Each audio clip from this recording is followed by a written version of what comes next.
Hello everyone, welcome to another time with the Enthusiastic Tutor, and in today's tutorial it's going to be a continuity of our last tutorial, which is GST 104. In our last tutorial we treated module 1 and we spoke about the use of library, the services the library offers, the history of library, and the types of library.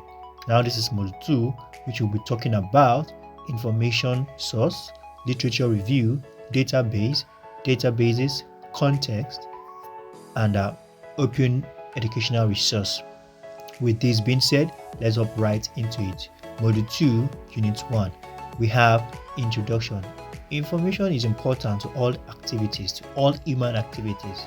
The term is difficult to define because it has several dimensions. As information, it's difficult to define because it has several dimensions. Now, it means many things to different people.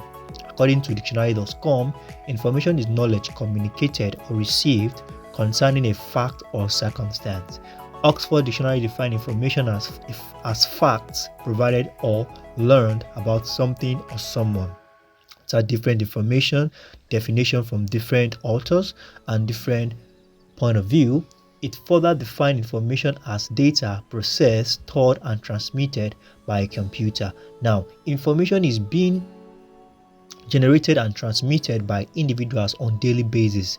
As we all know, we use information to communicate, to navigate, and make decisions. Information seekers consult various sources to satisfy their information needs.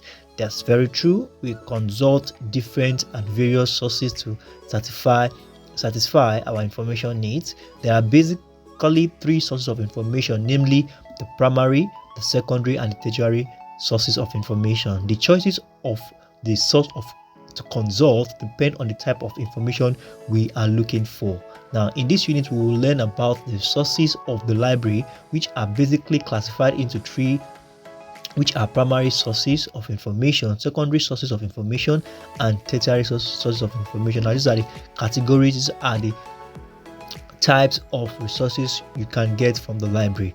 Now, we have the knowledge of these sources will help you in your research work. Research work is more of when you are trying to generate solution on solving a problem, which is you all go through this in your final year when you are doing your research, your business, your project work, which is also referred to as research work. So we have types of information sources. We have information is important in all human activities.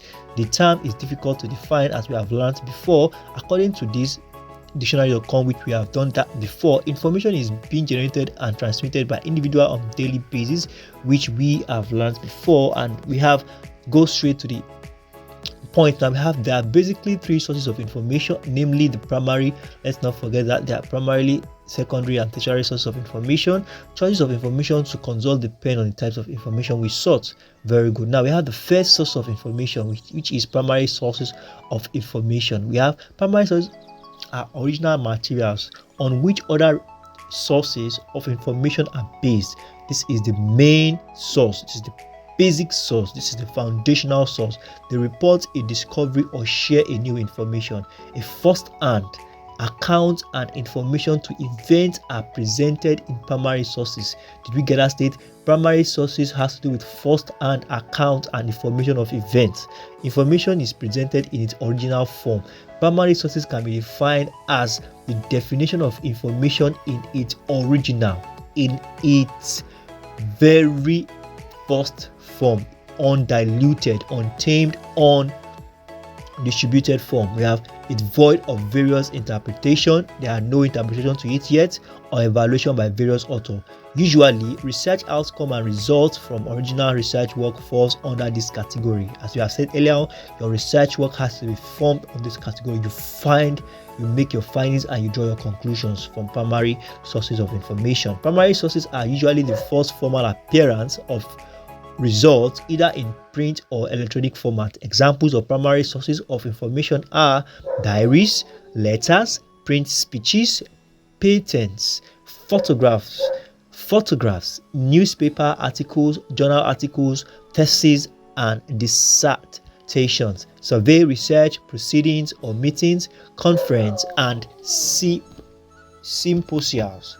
original documents, birth certificate, wills, marriage license, trials, transcript, records of organization, government agencies, treaties, annual reports, etc., email, communications, interview, video recordings, audio recordings, websites, artifacts, e.g., coins, plants, specimens, fossils, furniture, tools, clothing, etc., works of art, architecture, literature, and music, e.g., paintings, sculptures, musical stores, buildings, novels, and poems. These are all undiluted source of information. So we have the secondary source of information, which is the second form of information, which is secondary sources of information are created from primary source of information.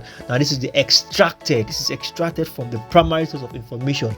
Now the author, which is the creator of secondary sources, did not have first-hand experience of the event. Now it's a reported event. The originator of the second sources of information does not have the first-hand information. So secondary sources give the account of facts by describing, analyzing, interpreting, evaluating, commenting, or discussing evidence provided by primary sources of information. Now it is important to note that secondary sources are not evidence but commentary on the discussion of evidence. Now this means that this is extracted based on the fact that there is a provision, or there has been a provision from a primary source. It is extracted from the primary source. Now example of secondary source of information include textbook, biography works, commentaries, criticisms, now dictionaries, and histories. It is important to take note of the recent secondary sources of information. Now we have the tertiary source of information. Now we have the tertiary source of information act as pointer to primary and secondary sources of information. In fact, tertiary source of information are 1. Works that list primary and secondary sources in a specific area. So we have 2. Works which index, organize, and compile citations still referencing secondary sources, which is example of tertiary sources include chronologies, bibliographies, we have indexes, we have encyclopedia, and directories. Now we have assessments, which you can go through that and submit your answers in the classroom, which is a group chat for WhatsApp. So we have that as that. So thank you very much for sticking around. That is the module 2 of unit 1. So we have the next on our list as